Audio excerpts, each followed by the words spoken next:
So, just to give an background, so the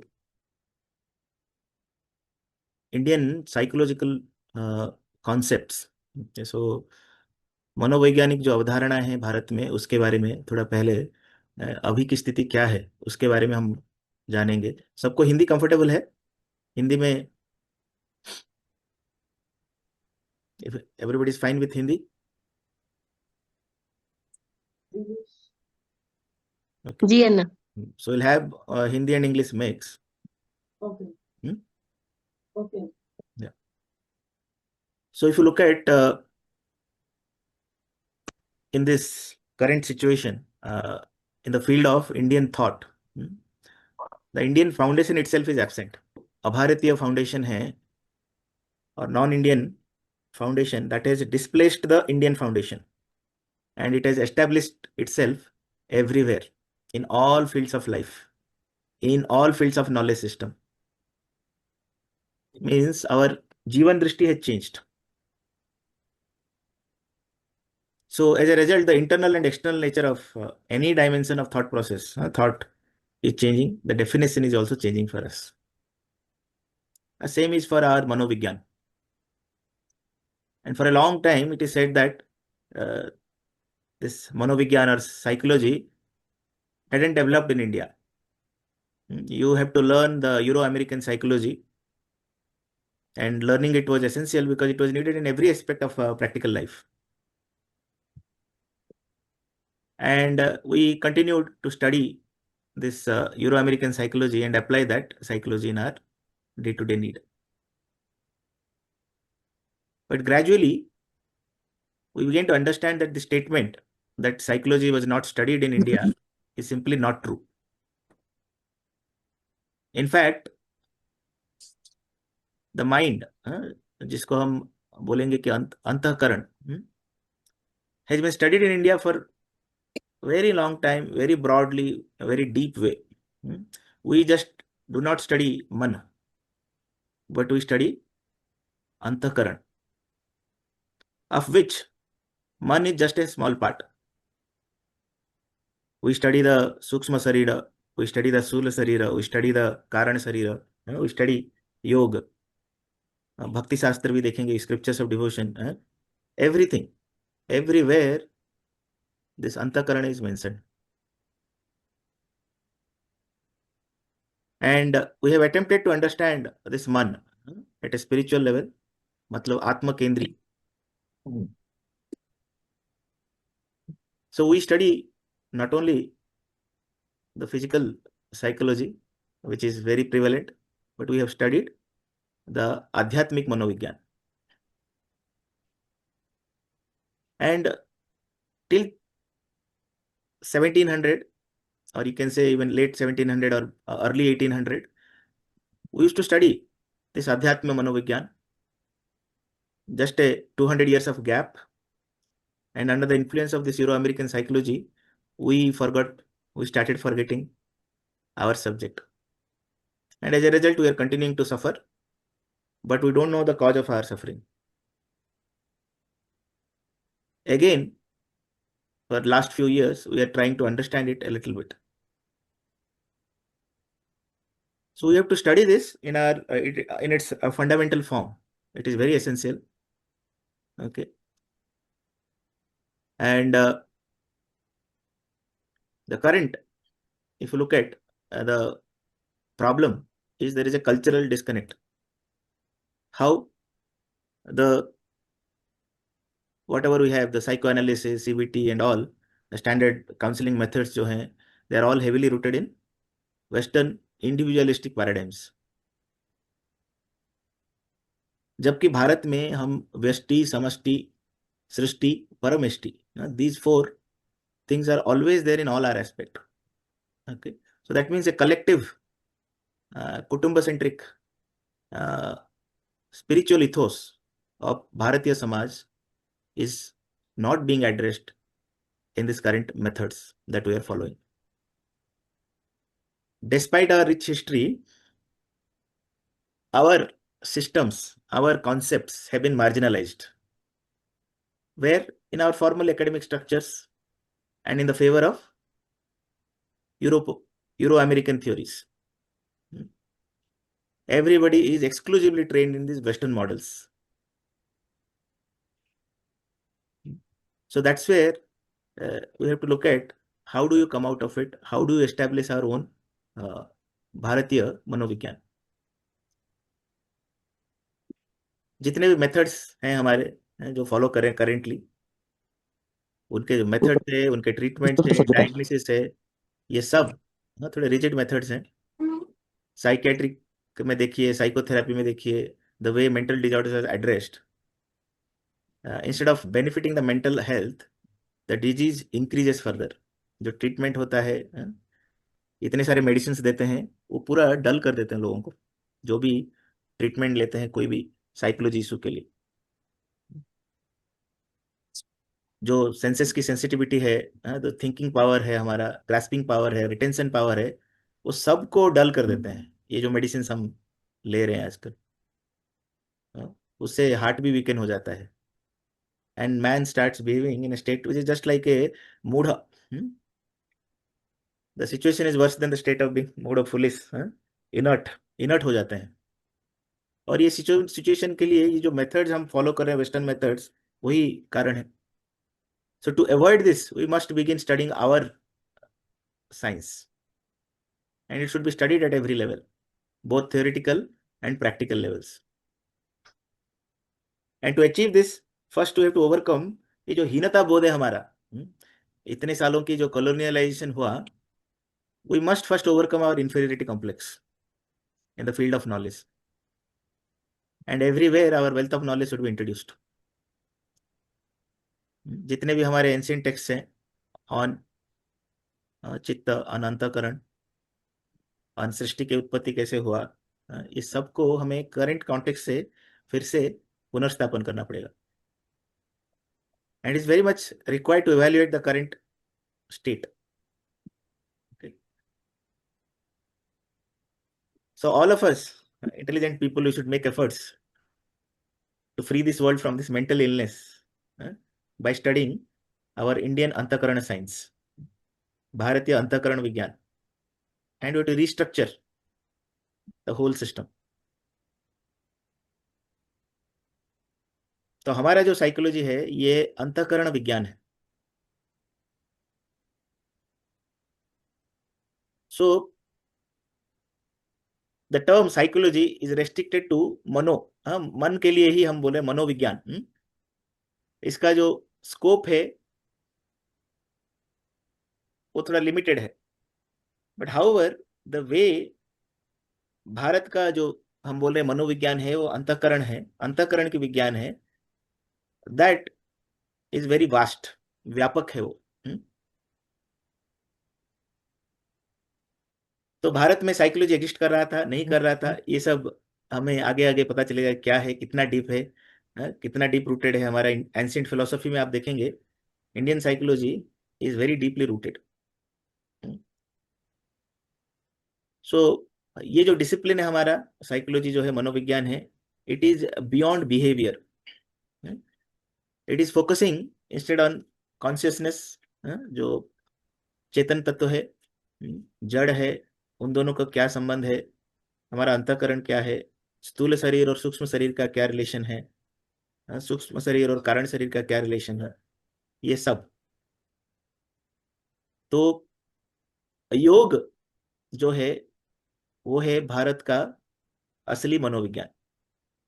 तो योग में आप देखेंगे वो हमारा जो षड दर्शन है उसको छोड़, जो आस्तिक दर्शन है षड, और उसको छोड़ के बुद्ध के जो दर्शन हुए, जैन लोगों की जो दर्शन हुए, चारवाक दर्शन है, 9 जो ऑथोराइज दर्शन है, सभी में योग इंटीग्रेटेड है. हमारे वेद में है, उपनिषद में भी है, महाभारत में भी है, पुराणों में भी योग की व्याख्या किया गया है. अगर स्पेसिफिकली देखें हम, जो 6 षड दर्शन में जो पतंजलि योग सूत्र है या योग दर्शन है, ये हमारा बेसिस है भारतीय मनोविज्ञान का. Okay, so if you look at the Yoga Sutras of Patanjali and the Sankhya system, इसमें दोनों स्पिरिचुअल एंड मेंटल प्रोग्रेस के बारे में बात किया गया है. And they are hindered by common afflictions known as kleshas. And इसके बारे में थोड़ा आगे हम डिटेल में बात करेंगे. देयर आर 5 फंडामेंटल क्लेशेस और obstacles and how do you overcome them. You would have heard about avidya, asmita, raga, dvesa, और ये जो अभिनिवेश, these are 5 different classes. So you have to make serious effort to understand this. जो western psychology है, that is completely based on the basis of materialistic, atheistic outlook of life. भारतीय मनोविज्ञान जो है ऑन द बेसिस ऑफ एक आत्म केंद्रिक जीवन, जीवन दर्शन, जीवन दृष्टि के ऊपर डेवलप हुआ है. सो इफ यू कंटिन्यू कि हमारा जो व्यू क्या है western psychology, it will keep on. Okay, so instead of going to lot more comparison how they have been built, we can directly go to जो भारतीय मनोविज्ञान, जो अंतःकरण के बारे में हम बात कर रहे हैं, डायरेक्टली जा सकते हैं. सो व्हेन आई से अंतःकरण, अंतःकरण में 2 शब्द है, अंतः और करण. करण का मीनिंग क्या है? साधन, means it is tool through which you are able to do some work or you are able to achieve something. कार्य सिद्ध जब होता है, जिसके द्वारा कार्य सिद्ध होता है, उसको हम बोलते हैं करण. That means what will be the meaning of अंतःकरण? Those internal tools through which our ज्ञान, our अनुभव and क्रिया, all these 3 things gets executed, संपादित जिससे होती है. And if you look at, there are 5 बाह्य करण्स. So all your 5 ज्ञानेन्द्रियाज are called बाह्य करण, through which you actually perceive the jagat. And whatever impressions or perceptions that you receive through these 5 ज्ञानेन्द्रियाज, who is analyzing it, who is synthesizing it? That is done by antakaran. So who are these antakarans? Antakaran Chatushtai. These are mana, buddhi, ahankar and chitta. These 4 together are called as antakaran. Though we call it as 4, we can say that this is एक ही सत्ता के 4 पक्ष हैं, means 4 aspects of the same thing. Okay? And all of these 4 are जड़, ये प्रकृति के ही विकार हैं. And how did they come into existence? If you look at how the Srishti happened, so परमात्मा को इच्छा हुई एक से अनेक बनने की, and he, उनमें एक संकल्प जागृत हुआ कि सृष्टि की रचना करें. I am one and I want to become many. So मैं जो एक हूं वो बहुत रूप में प्रकट हो जाऊं.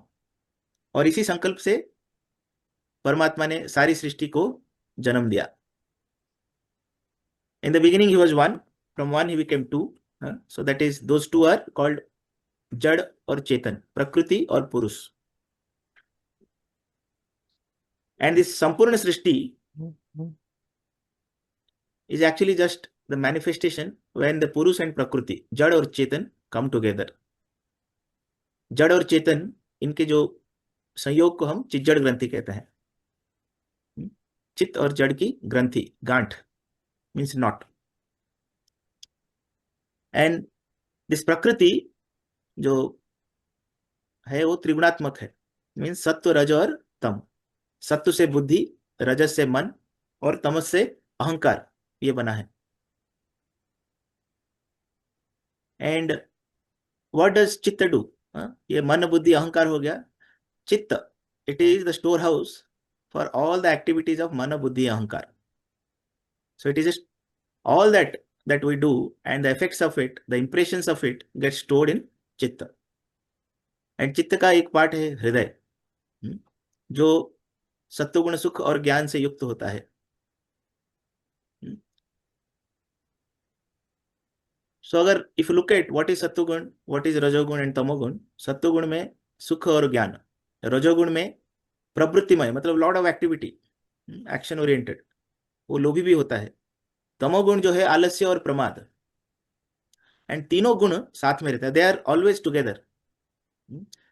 they are not in isolation. The percentage will vary. तीनों के साथ साथ रहने में कभी एक गुण की अधिकता होती है और कभी दूसरे की, and the based on which is more. सत्वगुण ज्यादा है तो हम तो बोलते सात्विक व्यक्ति है, रजोगुण ज्यादा है तो राजसिक है, तमोगुण ज्यादा है तो तामसिक है. ऐसे हम गुण के पहचान करते हैं इसके बेसिस पे. तो कठोपनिषद में इफ लुक एट, ये शरीर, अंतःकरण और आत्मा, इन तीनों का संबंध बताया गया है. कैसे बताया गया है कि ये आत्मा जो है उसको एक रथ के ऊपर बैठे हुआ व्यक्ति है, जो रथ का स्वामी रथी है. We have compared like that. And who is the रथ? द शरीर इज द रथ. तो दिस शरीर जीवन की यात्रा में आत्मा के लिए एक व्हीकल जैसा यूज किया गया है. एंड उसका कौन है ड्राइवर, कौन है सारथी, कौन है? बुद्धि. बुद्धि सारथी के रूप में कार्य करता है.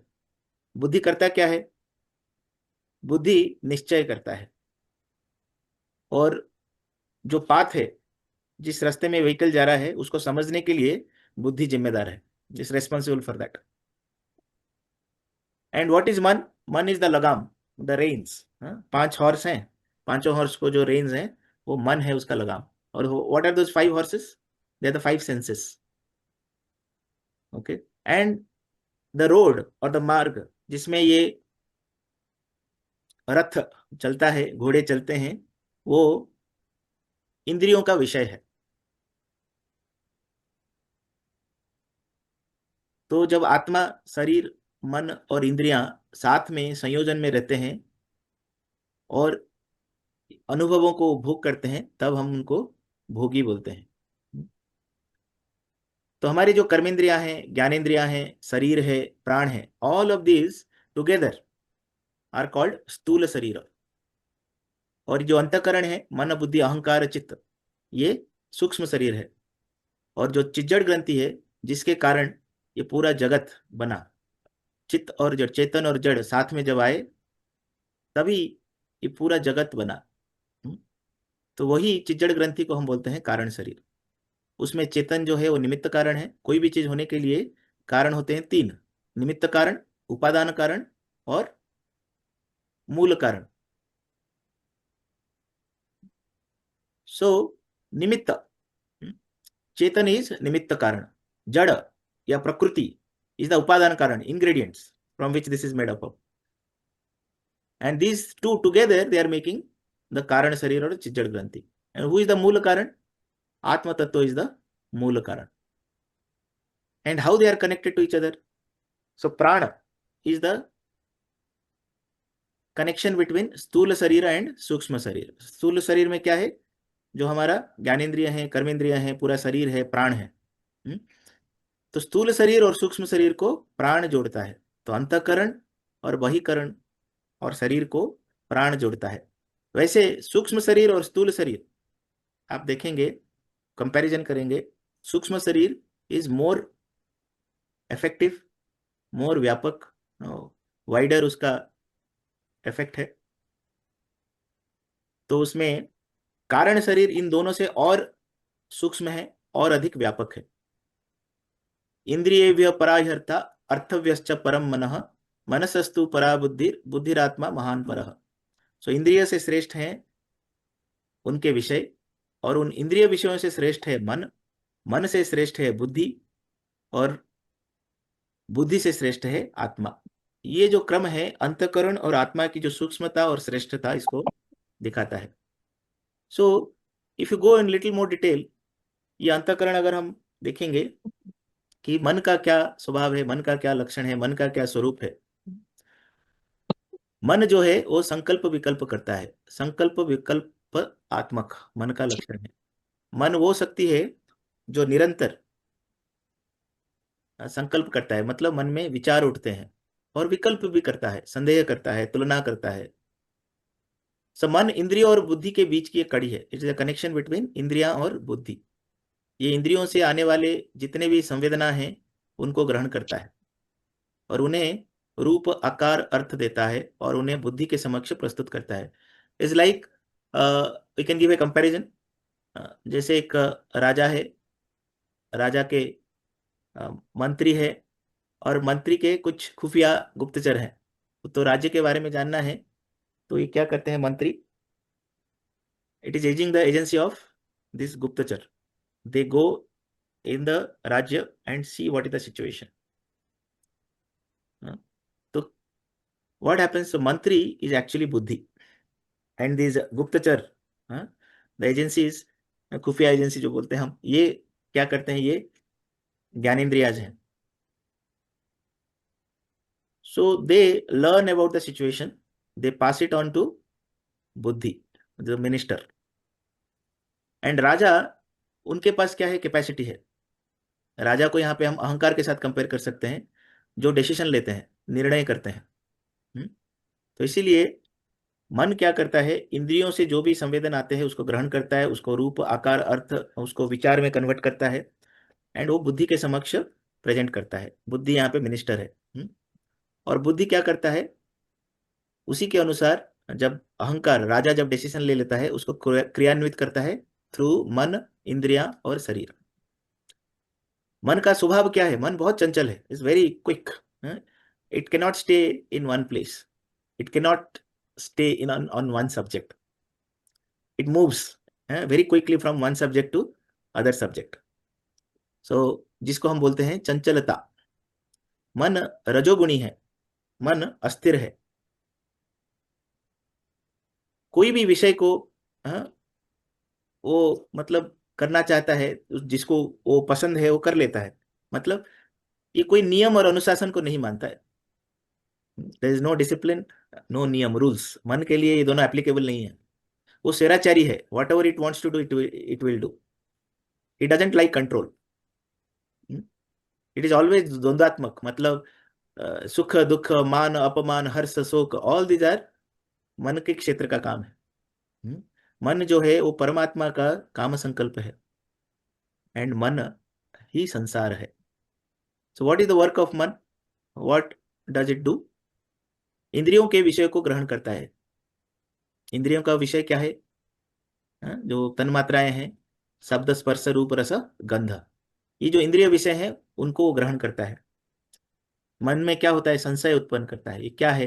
क्वेश्चन, करूं या ना करूं? इच्छा करना, इच्छा नहीं तो मन नहीं। मन विचार करता है, बिना विचार किए मन रहता ही नहीं है। मन में भावनाएं जन्म लेते हैं, भावनाओं के लिए कुछ कारण नहीं होता है। और मन जो है वो इंद्रियों का स्वामी भी बताया गया है, इंद्रिय राज भी इसे हम कहते हैं। तो मन जो है वो इंद्रियों को नियंत्रण करता है। मन ही मनुष्य का बंधन का कारण है, मन ही मोक्ष का कारण भी बन सकता है। तो विषयों में आसक्त मन बंधन देता है, और निर्विषय मन जो है वो मोक्ष देता है। मन के बाद उससे सूक्ष्म, ज्यादा पावरफुल मन से कौन है? बुद्धि। बुद्धि क्या है? उसका स्वरूप क्या है?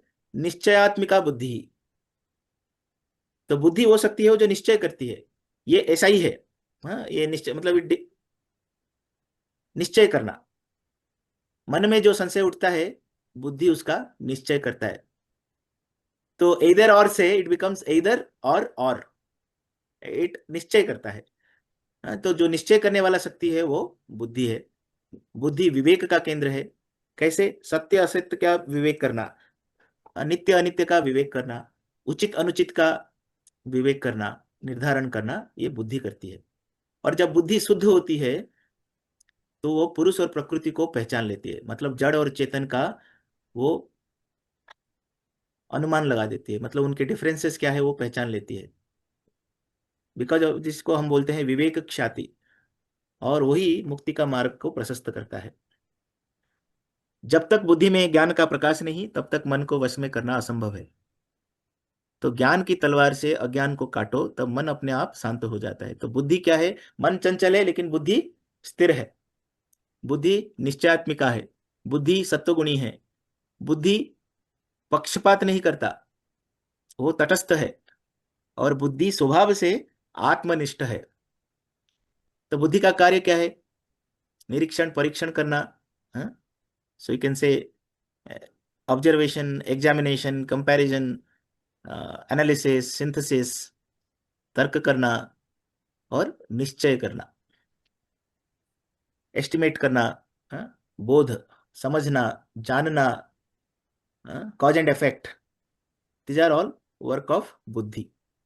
निदर्शन, नियमन, नियंत्रण, व्यवस्था करना, ये सब बुद्धि का कार्य है। सत्य और असत का विवेक करना, नित्य अनित्य का भेद जानना, हाँ? और ये आत्म साक्षात्कार के लिए एक प्रत्यक्ष करण है। ये कैसे? जब बुद्धि शुद्ध होती है उसमें ब्रह्म प्रतिबिंबित होता है, मतलब शुद्ध होने से ही ब्रह्म की प्रतिबिंब बुद्धि में दिखती है। तो इसीलिए बुद्धि को भी ब्रह्म दर्पण कहा गया। और बुद्धि से आत्म तत्व को जानना, आत्म साक्षात्कार करना, वही हमें उसको बोलते हैं ज्ञान मार्ग। वैसे आगे जाएंगे, बुद्धि से सूक्ष्म और क्या है? बुद्धि से सूक्ष्म है अहंकार।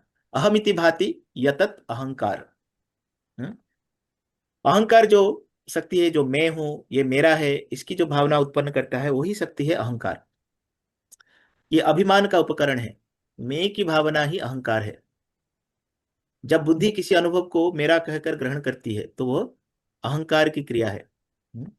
और अहंकार, जो भी हमारे बंधन है, समस्त बंधन का ये मूल कारण अहंकार है। और योग दर्शन में अहंकार को पुरुष और प्रकृति के साथ जो अनावश्यक तादात्म्य है, उसी को ही बोलते हैं अहंकार। कर्ता भाव, अभिमान, भोक्ता भाव, ममत्व, ये अहंकार का स्वभाव है। जो सार्वभौमिक चेतना है, द जो हम बोलते हैं कि वैश्विक जो कॉन्शियसनेस है और जो इंडिविजुअल कॉन्शियसनेस है, इन दोनों को सेपरेट कौन करता है? अहंकार। अहंकार तमोगुणी है। अहंकार के लक्षण हैं गर्व करना। किसी को धन का गर्व है, किसी को मान का गर्व है, किसी को रूप का गर्व है, किसी को गुण का गर्व है, और किसी को अपने होने का गर्व होता है। तो ये जो है, ये अहंकार का स्वभाव है। अहंकार करता क्या है? मैं और मेरा जो भाव है उसको उत्पन्न करता है। और जीवत्व का कारण ये अहंकार है। ब्रह्म को जीव कौन बनाता है? ये अहंकार बनाता है। बंधन का मूल कारण यही है। सबसे सूक्ष्म और सबसे बड़ा बंधन का कारण है अहंकार। कर्तृत्व और भोक्तृत्व, I am the doer, I am the enjoyer, ये जो भाव है इसको आरोपित कौन करता है? अहंकार। मैं करता हूं, मैं भोगता हूं। तो संपूर्ण संसार का ये जो बीज है, यही अहंकार है। जब तक मैं है तब तक तू है, और यह है। मैं के मिटने से ही सब ब्रह्म ही शेष रहता है। हाँ? चौथा है हमारा चित्त। और चित्त जो है वो स्थितिशील है, प्रकाशशील है, गतिशील है, और ये त्रिगुणात्मक है। चित्त वो शक्ति है जो स्मरण करती है, संस्कारों को ग्रहण करती है। Is store house of all the impressions, all the वासनास।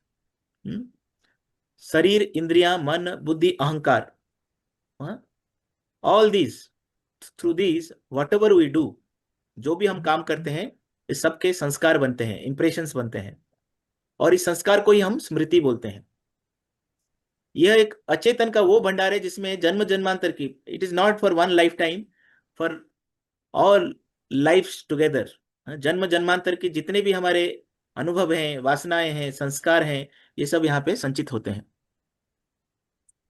और संस्कार का दूसरा नाम है कर्मफल। जिन फलों का हमने भोग लिया, उन संस्कार का क्षय हो जाता है, दे गेट रिड्यूस्ड। कर्म, कर्मफल और संस्कार फलों का भोग भोगते समय ये कर्म चक्र निरंतर चलता रहता है। So when you actually enjoy the fruits of your कर्म, यू क्रिएट न्यू कर्म। तो ये जो चक्र चलते ही रहता है। और जिस कर्म का फल आपने भोग लिया, that is gone, but while enjoying it. Sir, voice is breaking. Oh, no, we can't hear you clearly. Am I clear now? Yeah, Yeah, it's now, better, sir. but we couldn't hear the last few lines you said. Okay, so what I was saying, ये जो चित्त है, ये this is the store house of Hey, all the, please, is it clear? Is it clear? Yes, Namaste Abra. ji, please, It's please clear. continue. It's clear now. Namaste ji, please continue class in more English language because I don't understand Hindi more. Sure. So this chitta is storehouse of all the impressions that we have collected through our janma janmantar, matlab through many lives. whatever actions that we do through our sarira, through our gyanendriya, through our karmendriya, through our mana, kaya, mana, vacha, all these three, whatever actions we do, everything creates an impression, and that impression is called sanskara. So that's why we say chitta is the smriti bhandar. Jitne bhi impressions hai, it is stored there. And how do you get rid of the sanskara? It is connected with the karma theory. So everything has to be fructified through your karma phal, all the sanskaras. And as you enjoy the karma phal, the sanskaras reduces. But while enjoying the karma phala, you create new sanskaras, new karmas. So what is the method of getting out of all this? निष्काम कर्म. So कर्म योग जो भगवत गीता में निष्काम कर्म के बारे में बताया गया है, we have to follow that. So when you do niskama karma without expecting anything, all your work is directed to or surrendered to the Ishvara. So niskama karma, by doing niskama karma, there is no more sanskara. Only whatever earlier sanskar is there, that gets reduced. And chitta in itself doesn't have any guna. So whatever sanskaras are impressed on chitta, chitta becomes like that. And this is the most subtlest part of antakaran. So all our karmas are stored here. And when the sanskaras or the karmas are reduced to zero, then your chitta becomes prasanna. So what is the work of chitta? It builds, it stores sanskara. अनुभव के छाप इसमें संचित होता है, stores. वासनाओं का भंडार है, इच्छाओं का जड़ यहीं पे, रूट्स ऑफ ऑल इच्छा इज स्टोर्ड हियर. स्वप्न, उत्पत्ति यहीं से ही होती है. So how do you see how do you dream कैसे आते हैं?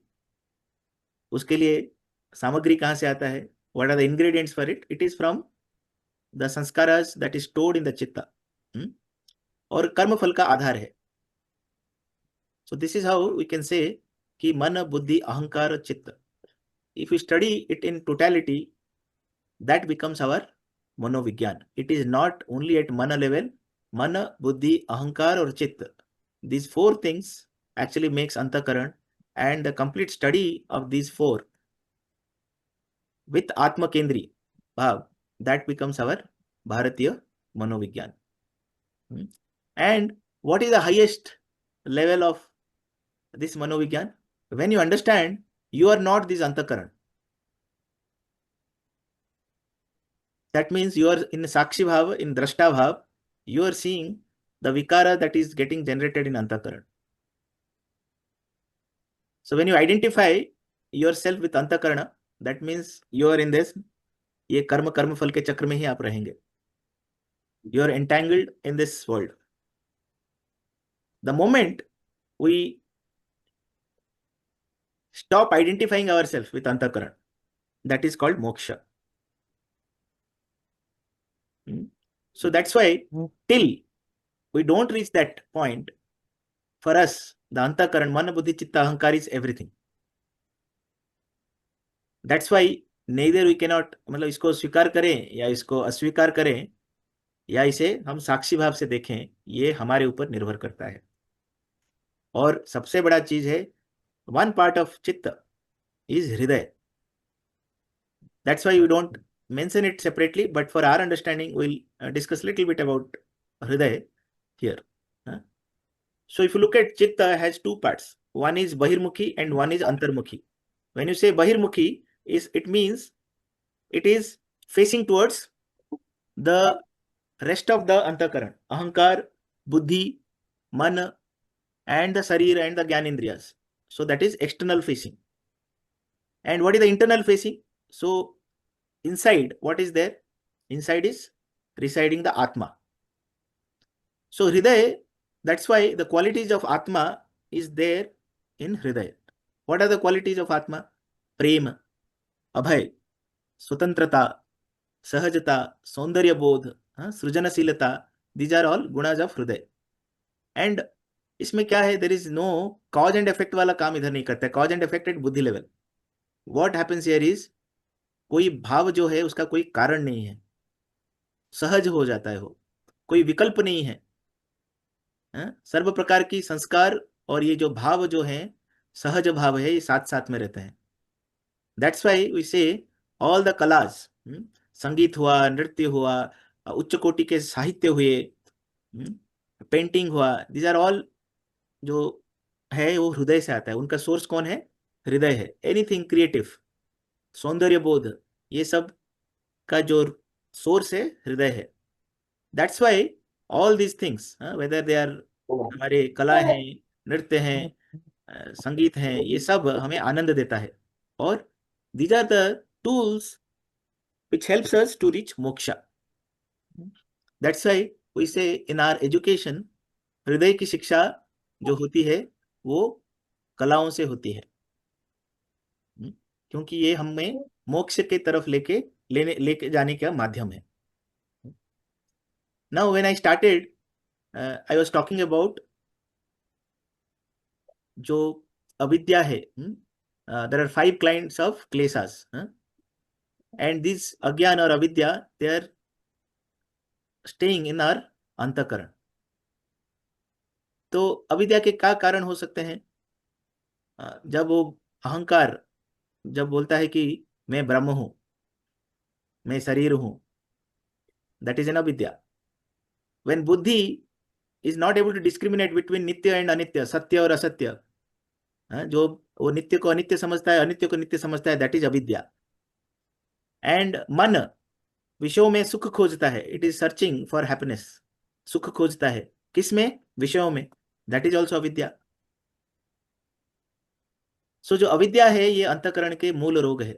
जब अविद्या दूर होती है, बुद्धि में ज्ञान का उदय होता है, मन निर्विकल्प होता है, चित्त संस्कार मुक्त होता है, और अहंकार जो है वो ब्रह्म में विलीन हो जाता है. सो ये है अविद्या और अंतःकरण की जो संबंध. तो महर्षि पतंजलि जो है, उनके अपने पतंजल योग सूत्र जो योग दर्शन का मूलाधार ग्रंथ है, उसमें मनुष्य का जो मानसिक जीवन है, उसके वृत्तियां क्या हैं, क्लेश क्या है, समाधि अवस्था क्या है, और मोक्ष के साधन, ये सब के बारे में वर्णन किया गया है. अभी हमारे युग में अभी जो चल रहे हैं हम, इसमें मानसिक स्वास्थ्य जो है एक गंभीर वैश्विक समस्या बन चुकी है, जो मेंटल हेल्थ है. Can everybody mute their line? Can you please mute your lines? Phone is not meant for playing. I have a new place competition, so I Sai Ram ji, can you mute your line?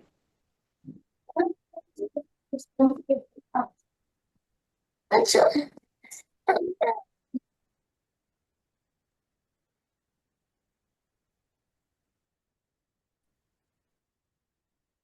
I muted. Please mute your lines.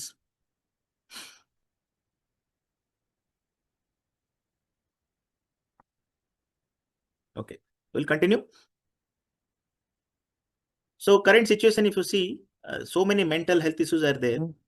Okay, and it is coming not at a very late age. Even from early age, children are also having these issues.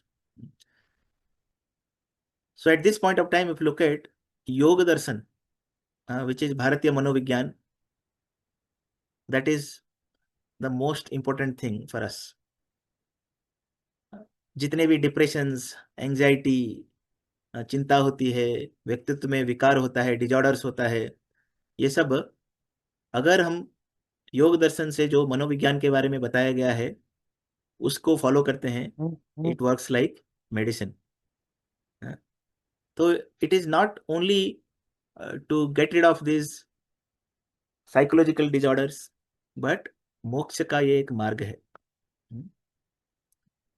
तो if look at कि ये 5 जो क्लेश है उसके बारे में हम बात कर रहे थे, वो क्या है वो?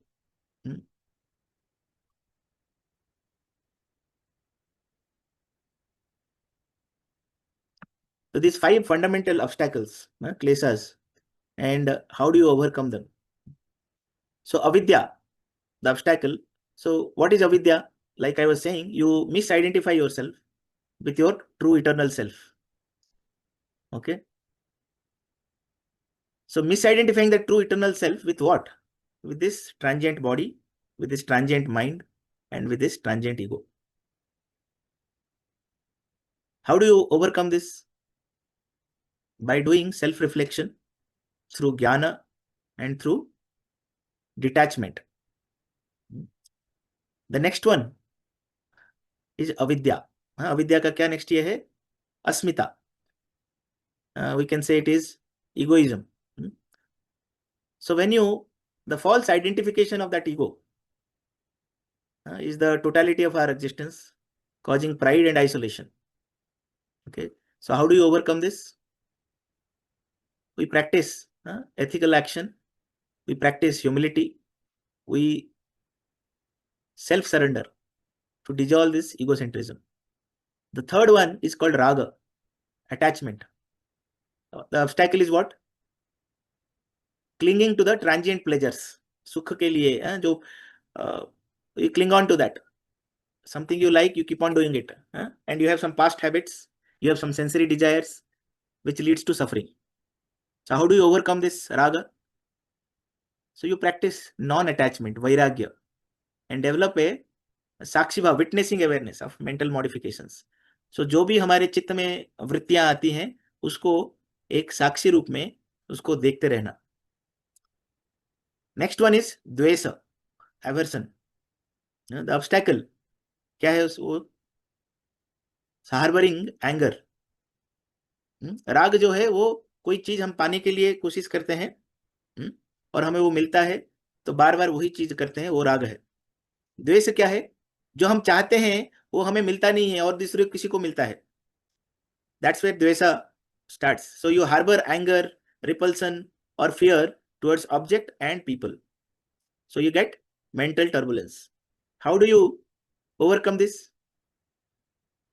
Again, you can cultivate equanimity, compassion in our daily interactions, accepting things as they are. This helps to overcome dvesa. What is the last one? Abhinivesha, fear of death. So there is a deep-seated instinctual fear. We want to cling on to our physical existence. So that is called abhinivesh.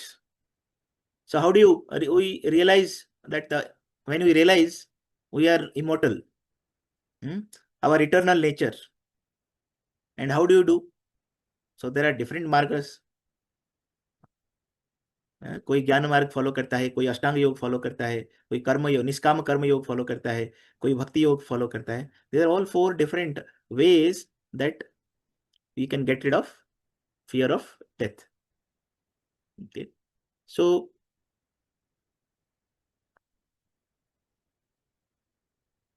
these kleshas, if you understand, and we understand all the mental anxieties, mental disorders, psychological issues, psychosomatic issues, all are because of our misidentification with either man, misidentifying ourself, eternal self with buddhi, or misidentifying ourselves with ahankara. So we have to understand this deeply. So if you look at Patanjali Yoga Darshan mein, there is scientific way they've been divided. चित्त की जो वृत्तियां होती हैं, तो there are 5 वृत्तिस. And क्या है these 5 वृत्तिस? अगर पतंजलि योग सूत्र में आप देखेंगे तो 6th सूत्र of समाधिपाद, प्रमाण, विपर्यय, विकल्प, निद्रा और स्मृति. These are 5 वृत्तियां of चित्त. And प्रमाण जो है वो है प्रत्यक्ष प्रमाण, अनुमान प्रमाण और आगम प्रमाण. प्रमाण वह वृत्ति है जो सत्य और यथार्थ ज्ञान पर आधारित होता है. अगर कोई focus and continue doing things with the help of प्रमाण. प्रमाण means यथार्थ ज्ञान का साधन. Then our mental health, मानसिक स्वास्थ्य जो है वो ठीक रहेगा, मन स्थिर रहेगा, मन शांत रहेगा. चित्त का नेक्स्ट वृत्ति जो है वो है विपर्यय. विपर्यय मतलब विपर्यय वो वृत्ति है जो असत्य ज्ञान पर आधारित है. जितने भी हमारे मानसिक विकार है, मेंटल डिसऑर्डर्स हैं, the major reason is viparyaya. Okay, विपर्यय का दूसरा नाम है अविद्या. तो जो अनित्य को नित्य मानता है, नित्य को अनित्य मानता है, अशुद्ध को शुद्ध मानता है, शुद्ध को अशुद्ध मानता है, दुख को सुख मानता है, सुख को दुख मानता है, अनात्मा को आत्मा मानता है, आत्मा को अनात्मा समझता है, वही है विपर्यय की स्थिति. So if you look at when we misidentify ourselves, that is where the viparyaya is. फिर विकल्प, तीसरा वृत्ति है. विकल्प क्या है? जो खाली, जिसका एग्जिस्टेंस कुछ नहीं है, वास्तविकता कुछ नहीं है, ये खाली शब्द के ऊपर आधारित है. एग्जाम्पल्स देते हैं आकाश पुष्प और बंध्या पुत्र. साइकोलॉजिकली आप देखेंगे, मनोवैज्ञानिक दृष्टि से दीज आर भ्रामक विचार. भ्रम पैदा जो करता है उसको बोलते हैं भ्रामक विचार. So many of this mental disorder diseases, people who suffer from this, they live in vikalpa. The thing for a normal person, something which doesn't exist, for a person who is afflicted with this मानसिक रोग, जो विकल्प में जीता है, उसके लिए वो वास्तविकता है. That is the reality. The thing may not exist, but for him that is the reality. So विपर्यय and विकल्प, you can say these are, ये चित्त के दो वृत्ति हैं जो root cause of many of this mental psychological disorders. तो इसको अगर हम लोग अच्छे से जानते हैं, सीखते हैं, how to overcome this, that will help us to get rid of all this mental disorders. चौथा है निद्रा. निद्रा वो वृत्ति है जो तमोगुण के प्रभाव से होती है और जिसमें बाह्य विषय का अभाव रहता है. और पांचवा जो है ये तमोगुणी है, इसीलिए हमें देखना है कि जब भी हम साधना करते हैं, ये निद्रा से हम बाहर है, जागृत अवस्था में रहें या स्वप्नावस्था, ये दोनों का जो व्यापार है वो निद्रावस्था में बंद हो जाता है. इसीलिए हमें साधना करते समय निद्रा से बाहर आना है, क्योंकि निद्रा एक बड़ा अवरोध है. पांचवा है स्मृति. जो भी हम काम करते हैं, प्रमाण है, विपर्यय है, विकल्प है, निद्रा है और स्मृति है, ये सब की जो अनुभव से उत्पन्न होती है. स्मृति कैसे उत्पन्न होती है? बाकी जितने भी हमने चित्तवृत्ति हैं, ये जो संस्कार और वासना निर्माण होता है वो स्मृति के माध्यम से होता है. तो स्मृति जो है वस्तु प्रदान है. एक है कि जो कल्पित विषय, इमेजिनरी थिंग्स को लेकर हम स्मृति क्रिएट कर सकते हैं, या यथार्थ विषय को लेकर भी हम स्मृति क्रिएट कर सकते हैं. और ये जो वृत्ति है, 5 वृत्ति, इनको निरोध कैसे करें? अभ्यास वैराग्याभ्याम तन्निरोधः, ये 12th सूत्र है. अभ्यास और वैराग्य के द्वारा 5 वृत्तियों का हम निरोध कर सकते हैं और विवेक से वैराग्य उत्पन्न होता है. तो ये जो वृत्ति जो है, 5 वृत्ति हैं चित्त के, इसका निरोध का जो प्रमुख टूल है वो है वैराग्य. वैराग्य के द्वारा हम दोषों को छोड़ देते हैं, परंतु जन्म जन्मांतर के जो विषय भोगों का जो संस्कार वो हमारे स्टोर हुआ है, वो वैराग्य को डगमगाता है. आपको वैराग्य में जाने के लिए बाधक है वो. तो इसको कैसे हम, ये जो संस्कार है, इसको निर्बल कैसे करें? तो वो अभ्यास के द्वारा हम कर सकते हैं. तो वृत्तियों को रोकने और चित्त की एकाग्रता को सिद्ध करने के लिए मन, वाणी, शरीर से हम जो प्रयत्न करते हैं उसको अभ्यास कहते हैं. तो अभ्यास और वैराग्य दोनों बहुत जरूरी है ये 5 वृत्तियों को निरोध करने के लिए. 7-10 हो गया, मैं यहीं पे रोकूंगा. आगे तो है बहुत सारे, चित्त की क्या स्तर है, मानसिक विकास के क्या स्तर है, क्षिप्त, मूढ़, विक्षिप्त, एकाग्र, निरुद्ध, ये सब भूमिकाएं हैं. और कैसे योग से हम इन सब से उभर सकते हैं, ये सब हम स्टडी कर सकते हैं। तो यही जो है हमारा मनोविज्ञान जो है, जो हमारा योग दर्शन है, योग शास्त्र है, वही हमारा मनोविज्ञान है। यहीं पे मैं रुकता हूँ, कोई प्रश्न है तो 5 मिनट हम ले सकते हैं। It's open for questions. अना मेरा एक क्वेश्चन है, किरण बोल रहा हूँ। सुनाई दे रहा ना? हाँ ना। See, we also, in our office also we have some counseling sessions for stress and so many other things. So my point is, ऐसा do you have that thing in our Indian psychology is my question. Because we are Yes. almost tuned to the Western things. But ये तो बहुत अच्छा था. I learned many things. In fact, I never knew that these things exist, first of all. So someone can, if you have a problem, okay, then we'll try to talk to someone. But we'll go and talk to those kind of people, the Western things. Yes. But if we have this Indian thing, it'll definitely take us in the right direction. Yes. Things is my question. Yes, Anna. So there are, if you say how it is, for last 200 years, we are disconnected from our methods of treatment or psychology. This is not only for mental disorder. Our highest goal is to reach moksha. And getting rid of these mental disorders, जो western method में होता है, we are using ज़्यादा भौतिक tools, instruments, मन के level में ही वो काउंसलिंग मेथड्स ये सब यूज किया जाता है। But there are different methods. If you look at Patanjali Yoga सूत्र में जो अष्टांग योग है, अष्टांग योग का आप देखेंगे अलग अलग एस्पेक्ट। क्या है अष्टांग योग के अलग अलग एस्पेक्ट्स हैं? इफ यू टेक वन, यम, नियम, प्राणायाम, ये सब क्या करता है? ये सब आपको समाधि के तरफ लेके जाता है। समाधि मतलब you are identifying your self not with the body, not with the mind, you identify your self with the आत्म तत्व। तो वो तो हमारा हाईएस्ट गोल है। बट वाइल डूइंग दिस यम नियम, most of the problems will get resolved. So people who are expert in Ashtanga Yoga, for example, and they can apply these principles, all these afflictions caused by mana can be get rid of. There will be tools.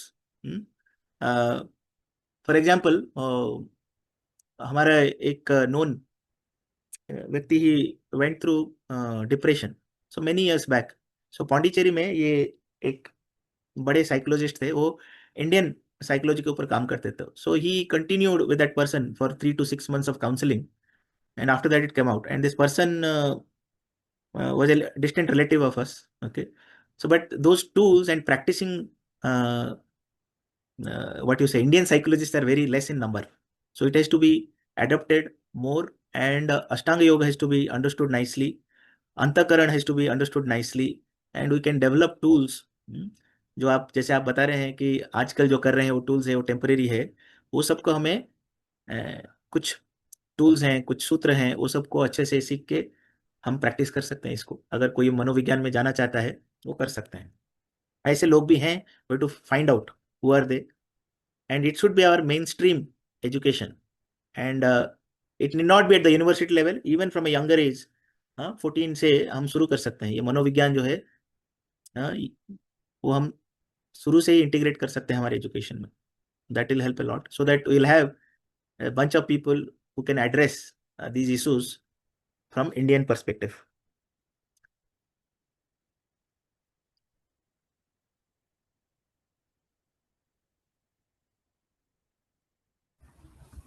Namaste, Anna. हाँ ना. I'd like to seek a clarification. Yes, Anna. Is this term chitta vritti, the word chitta in the term chitta vritti, is it the same or different from chitta, one of the aspects of antakaran chitta? Yes, Anna. So chitta, when you are saying here, it is all मन बुद्धि अहंकार तीनों का जो योग शास्त्र में दिया गया है. मन बुद्धि अहंकार तीनों मिलके चित्त बनता है. हम जो अंतःकरण बोल रहे हैं, अंतःकरण चतुष्टय, ये वेदांत का है. Okay, So the what you say, the collection of mana, buddhi, ahankar, these three together, whatever we do through these, those impressions are stored in chitta. So chitta in the collective thing, you can say, as per Yoga Shastra. And the chitta vritti जब बोल रहे हैं, ये मन बुद्धि अहंकार में जो वृत्तियां हैं वही चित्त वृत्ति है. And these vrittis are otherwise impressions. Is that right? No? Yes, When it we is. say chitta vritti, So it is like you have the waves in the sea.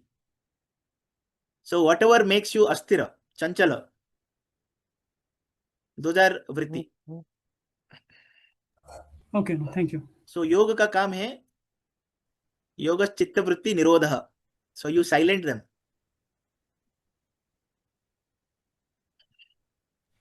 Okay, thank you. Namaste, Anna. I have two questions. What is the level of chitta when child born? And second is in a day, more than 50,000 thoughts comes in our mind. So where it comes and where it goes, like what is the role of chitta in their ideas? It is stored, and what if it is stored, then what? How to reduce and how to come out of it? So like you said, ये बच्चों का क्या होता है children चित्त पहला question जो है. Okay. तो चित्त जो है सबसे see all these aspects are there. मन है, बुद्धि है, अहंकार है, चित्त है, बट सबसे ज्यादा सक्रिय होता है चित्त फॉर यंग चिल्ड्रन. इसीलिए हम बोलते हैं कि जो भी बच्चे देखते हैं बड़ों को करते हुए, जो एनवायरनमेंट में है, everything goes directly to the चित्त. देयर इज नो फिल्टर, क्योंकि वो मन है उनके पास, बुद्धि है, अहंकार है, बट वो सक्रिय नहीं है. We compare it is like in a drama में बहुत सारे नाटक है, उसमें बहुत सारे रोल्स प्ले कर रहे हैं, बट एक समय में एक व्यक्ति के ऊपर स्पॉटलाइट रहता है, हाँ कि नहीं? All of the role players are there, but the spotlight is on one person. Okay, so what happens is in the young children, chitta is most सक्रिय. डायरेक्टली संस्कार जो है वो इंप्रेशन है चित्त के ऊपर पड़ता है. गर्भावस्था भी उतना इंपॉर्टेंट है, चित्त बहुत सक्रिय है, मन बुद्धि उस समय में सक्रिय नहीं रहता है. दैट्स व्हाई वी से ये उनका जो एक्सपोजर है हम बाहर के चीजों के प्रति, मोबाइल, मीडिया, दुकान, बाजार, मार्केट, बहुत सारे लोगों के पास लेके जाना ठीक नहीं है. उस समय में बच्चे जो हैं माता के पास ही रहना सबसे अच्छा है. और आजकल हम क्या करते हैं, जॉब के कारण माताएं बच्चों को क्रेश में छोड़ के जाते हैं, दूसरे लोगों के नौकर चाकर के पास छोड़ के जाते हैं. तो सबसे इंपॉर्टेंट पीरियड जो है वो संस्कारमय जो समय है, उस समय में हम नेग्लेक्ट करके we give the children to others hand where we don't have any control. So that's why first few years you can say गर्भावस्था से लेके 5 साल तक children should be in a very good environment, and ideally it should be home. They should not go out, and most of that time should be with the mother. इसीलिए mother का role इतना important है हमारे लिए. खाली जन्म देना ये नहीं है, उससे बड़ा काम है पहला 5 साल बच्चे के साथ जो रहना, वो सबसे बड़ा, because that is what you are giving to the society.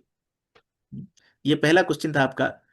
दूसरा क्वेश्चन क्या था कि इतने सारे 50-50 हजार मन में आते हैं, ये एक्चुअली क्या है, चित्त कितना बड़ा है कि इसमें ये सब स्टोर हो जाते हैं, है कि नहीं?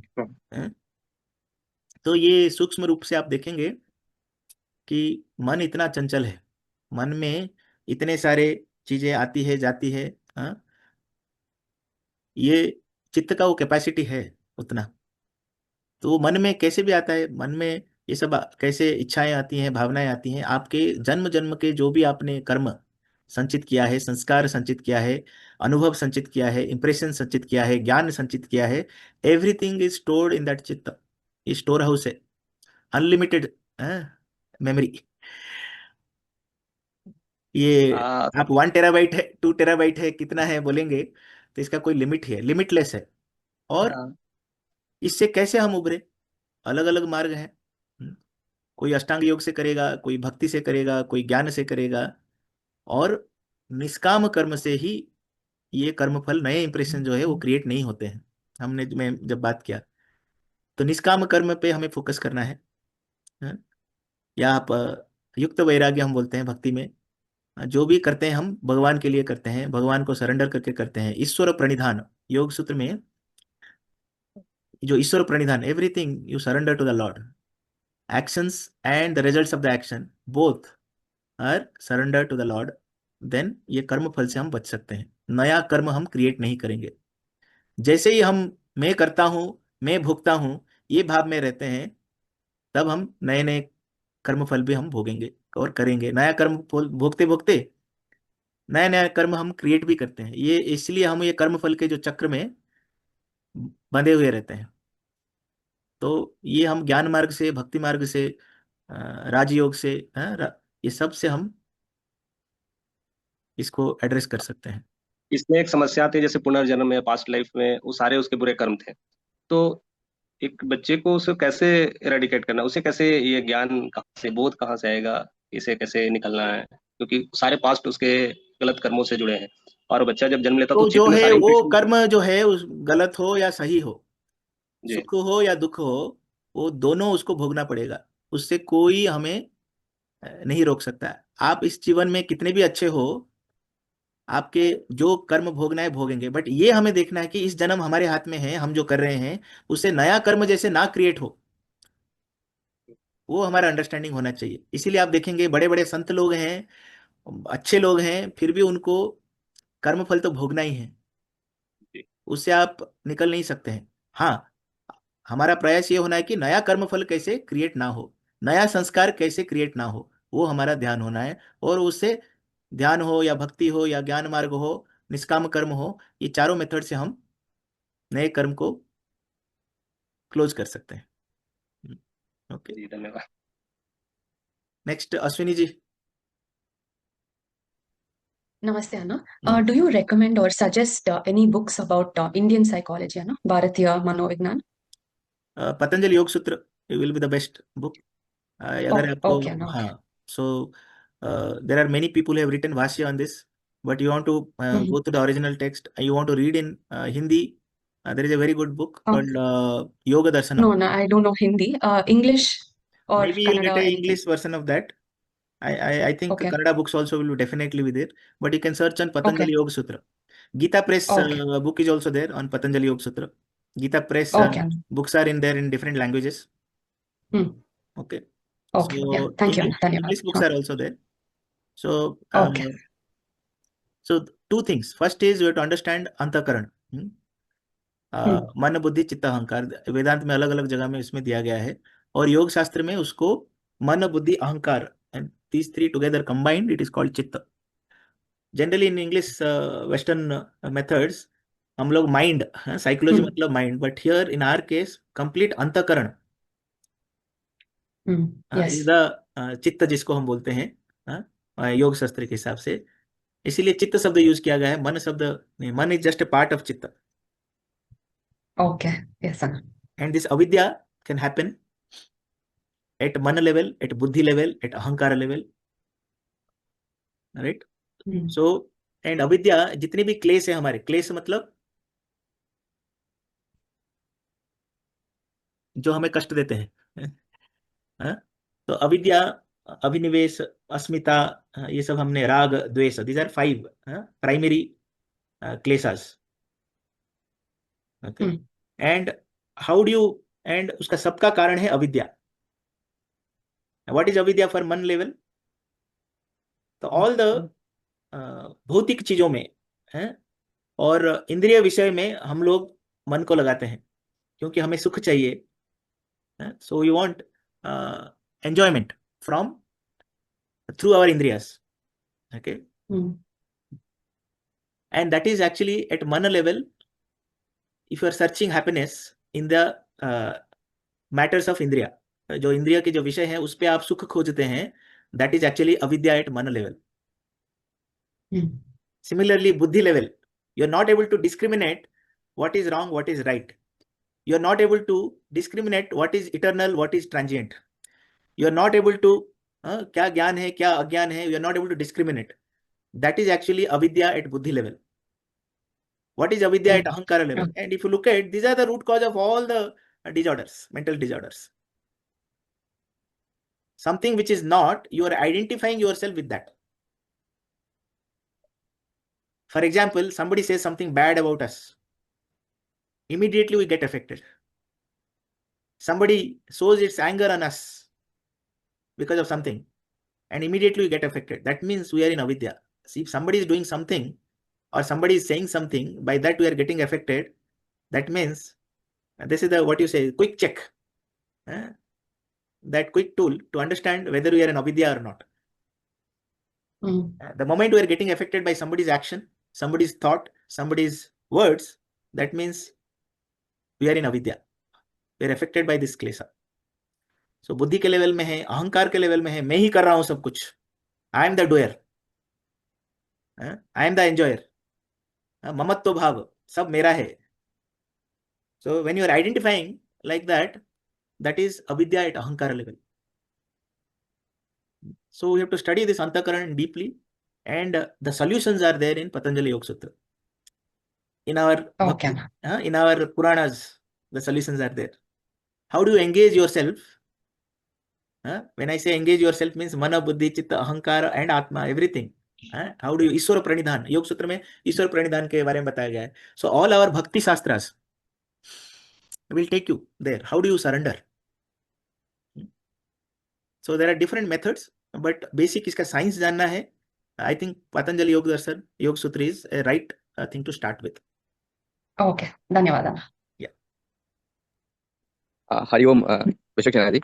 हाँ ना. So again, as Didi asked, I have the same question, but in different angle. So when this text has been translated to English, there was many misconceptions because of words actually. Yes. Except Yoga Sutras and Vedanta. Vedanta defines Sandakana in a particular way, and Yoga Sutras defines Sandakana in a particular way. Though Yeah. they have many common points, they Yes. have subtle difference also. So what are the other texts can be referred except Atmabodha and Yoga Sutras? What can be the other our indigenous texts? And there These is books one. definitely will be there in our native languages. Definitely in Hindi, I'm referring to books. Okay. If you want Hindi, I can let you know who are the authors and all. There are many books, even in our Granthmala, Jnana Sagar, there are two books. Same book, but two Yoga Manovigyan, Bhag 1, Bhag 2, written by Santi Prakash Atreya. Vinodana. Yes, understand, correct. Yeah, so there's two Yoga Manovigyan is the books. Okay. And the same author has another book called Bharatiya Manovigyan, but I don't have a copy of that. But I'm going through Yoga Manovigyan. Two books are there in Gyan Sagar. And Yoga Darshanam, one book is there. Archive.org, you will get it. So Yoga Darshana is from. So it is actually Bhashya on Patanjali Yoga Sutra, Yoga Darshanam. And the Swami Satyapati Parivrajak is the author. And it is with Vyasa Bhashya के साथ है. Yoga Darshanam. Author is Satyapati Parivrajak. ना बिल्कुल. Okay, and there is one more, Brahmalina Muni.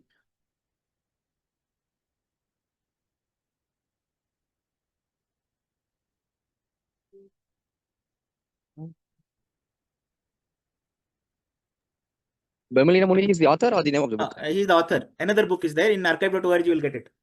You search on Brahmalina Muni. It is Chokamba Press. Anna, can you repeat it once? The last one. The author is Brahmalina Muni.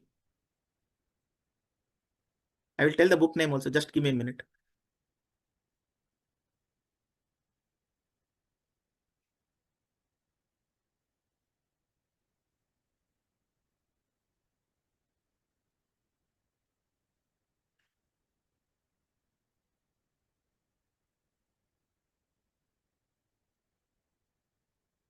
Name of the book is Patanjali Yoga Darshana. Which one? The second book or the yes, second one. Brahmalina Muni. 1 minute. Patanjali Yoga Darshana. Yes. Vyasa Bhasha Sahit. Yes. Sodh Purnas. Yes. Yoga Darshanam by Swami Satyapati also there, na? Both books are the same. Both name is Yoga Darshan. Two. Okay. So one is Yoga Darshanam. Second book is Patanjali Yoga Darshan of Patanjali with Vyasa commentary by Swami Brahmalina Muni. Chokamba Press. And our Punaruthan, Jnanasagar Granthmala, we have two books, Yoga Manovigyan, Bhag 1, Bhag 2. Very nicely written books.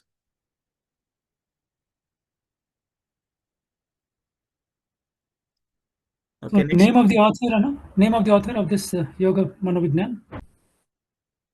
I said Santi Prakash Atreya. Thank you. Anna. Okay. Next question. Who is there? Thank you Anna for the wonderful session. बहुत अच्छा लगा, इतनी चीजें हमें जानने को मिली। बहुत सारे क्वेश्चंस हैं, पर जैसे आपने बोला निष्काम भाव सेवा करनी चाहिए हमें, तो निष्काम अगर हम अर्निंग कर रहे हैं, right there, how can we do निष्काम भाव सेवा?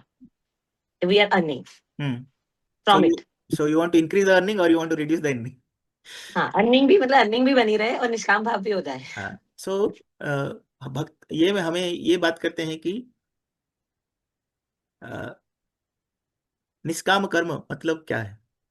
सो आप जो कर्म करते जा रहे हैं, कर्म फल पे आपका अधिकार नहीं है। तो ये हम करते हैं, जो भी कुछ करते हैं, बट वो करना बहुत मुश्किल है। इजियर मेथड है, we surrender to the lord, what we are doing, so we give all that to the lord, भगवान को समर्पित करते हैं। अगर धर्म के हिसाब से देखेंगे तो what earning that we are doing, अगर कुछ पार्ट हम